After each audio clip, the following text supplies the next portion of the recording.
luxury watches that actually appreciate in value. What's up, guys? My name is Chris Warrens. I'm the owner of Warrior Time. Been a full-time watch dealer since 2017. Today, we're going to talk about watches that appreciate, but more importantly, I really want to talk about the word appreciation when it comes to watches and some things to understand regarding the subject, because appreciation, investments, and timepieces don't always all go hand in hand. So we're going to break it down a little bit, starting with this. First, I really want you to think about the word investment and the word appreciate, considering investments in theory should appreciate.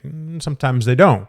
So I want you to think about an investment, and I want you to think about the word appreciate, those two words. And while you're thinking about that, I'm going to tell you a story about my friend Brandon. Shout out, Brandon. I know you watch the channel. I'm going to talk about your 15407 ST. For those not familiar with that reference number, it's a beautiful Audemars Piguet opened work, recently discontinued last year, if I'm not mistaken. Yeah, 2024. And long story short, price point on a 15407 ST, depending on condition, is between $120,000 and $140,000. So it's an expensive timepiece to get into, but truth be told, there are a lot of people that do spend that amount of money on timepieces, and Brandon being one of them. And Brandon was asking me about the investment aspect of it. I know what this watch meant to him. It was basically a lifelong achievement and anchor to his milestone. But we were discussing the investment part of it and the appreciation part of it, and that's what I want to focus on today. He asked me, he goes, "Do you think this will appreciate?" And I said, "Listen, man,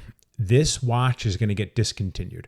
And it's going to get discontinued soon. So the chances of it appreciating are probably high. So if I was a betting man, this watch, this investment will appreciate." So I delivered it to him in May of 2024, and it was like July or August, I think, maybe September of 2024. Audemars Piguet discontinued that exact model, and the interesting thing about it is that model jumped in price about 10% within 6 months and has continued to rise. So when you have 120 grand in this case, or 125 grand, your appreciation is likely going to be much higher than, say, buying a $5,000 or $15,000 piece, which we're going to talk about next. Okay, so investment and appreciation. Now we're going to talk about safe versus not safe when it comes to investments and appreciation.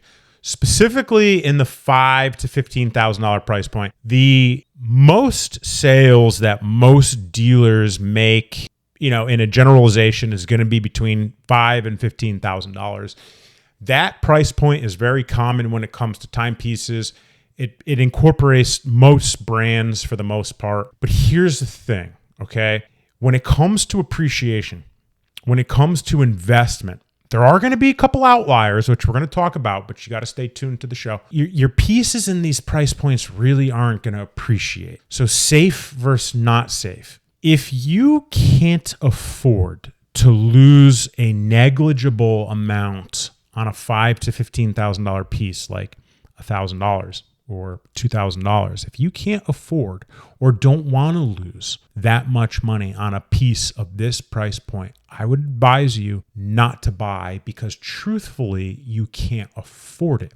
If you can't afford the exposure of negligible amount on a timepiece like a grand or two, all right, it is not best to buy a timepiece, and definitely not best to look at it for appreciation. However, your money is mostly safe at that price point.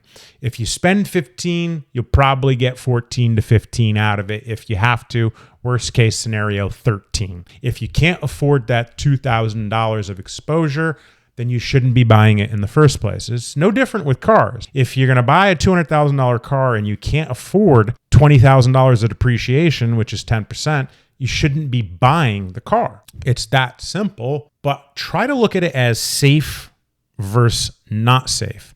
When it comes to investments and appreciations of this price point, you're mostly safe as long as you buy correctly. Now, the next thing I want to talk about is short-term versus long-term when it comes to investments. The instant appreciation or the short-term is getting the right models at MSRP and selling them on a secondary market. A couple of models are most GMTs, the 1908 from Rolex. So Rolex GMTs, 1908, and many Daytonas, notably the Panda. Audemars Piguet has Royal Oaks, one of the best appreciation that you can get for getting at MSRP and selling on secondary market would be the Royal Oak Jumbo 16202 ST. But getting an allocation for that's difficult, just like a GMT in 1908 or a Daytona from Rolex. When it comes to Patek, your Nautilus, and I'm not going to go through all of them, but if you can get them at MSRP and get the right ones at MSRP, you have like instant appreciation if you sell it on the secondary market. But here's the thing. Most of us, including me, who's a dealer, we can't get these models at MSRP. So we are looking at more of a long-term piece for appreciation. Long-term value will be held or hold and typically appreciate with time, but can be negligible. And that's the thing. So, i.e., your money with timepieces is generally safe unless you buy in correctly. So generally speaking, watches will appreciate if you buy safe, but it's more of a long-term appreciation schedule, 5, 10, 15, 20 plus years, opposed to short-term like getting a GMT Batman at MSRP and selling it for $10,000 more or whatever, $8,000 more. So my word is this. We're going to go over a couple of models, okay?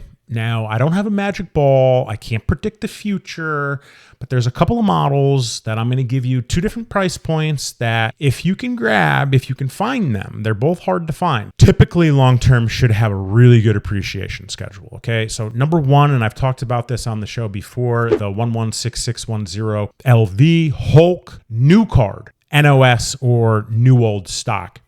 So stickers, hasn't been worn, excellent condition. If you can find it with a new card like 2020 or even 2021, I've seen, great chance that's going to have a high appreciation long term. If you find one with an old card that has been sitting and it's a 2019 Mark III, probably really good too. New card will bring the most value long term though. Now, when it comes to AP and Audemars Piguet, I'm going to go with the 15305 ST or OR. 15305 ST, 15305 OR. A 39 millimeter open work that has been discontinued and has been picking up some serious steam lately in both variations. The problem is they're super duper hard to find.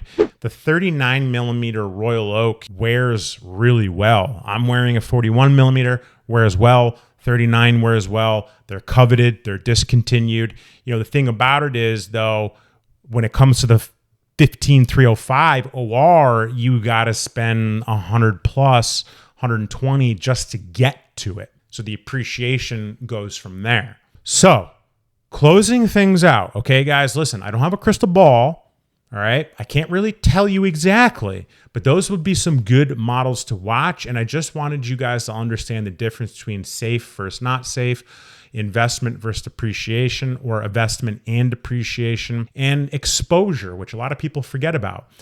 But if you want to purchase any watch, sell us a watch, consign a watch, source a watch, purchase any of the ones that we talked about, guys, build a relationship with us. The link is in the show notes below. And before I go, I'd love to hear your feedback on this review, what you think of it. I enjoy talking timepieces, regardless of perspective. And if you haven't hit the like button or subscribed, please do. I appreciate y'all, and I'll catch you next time.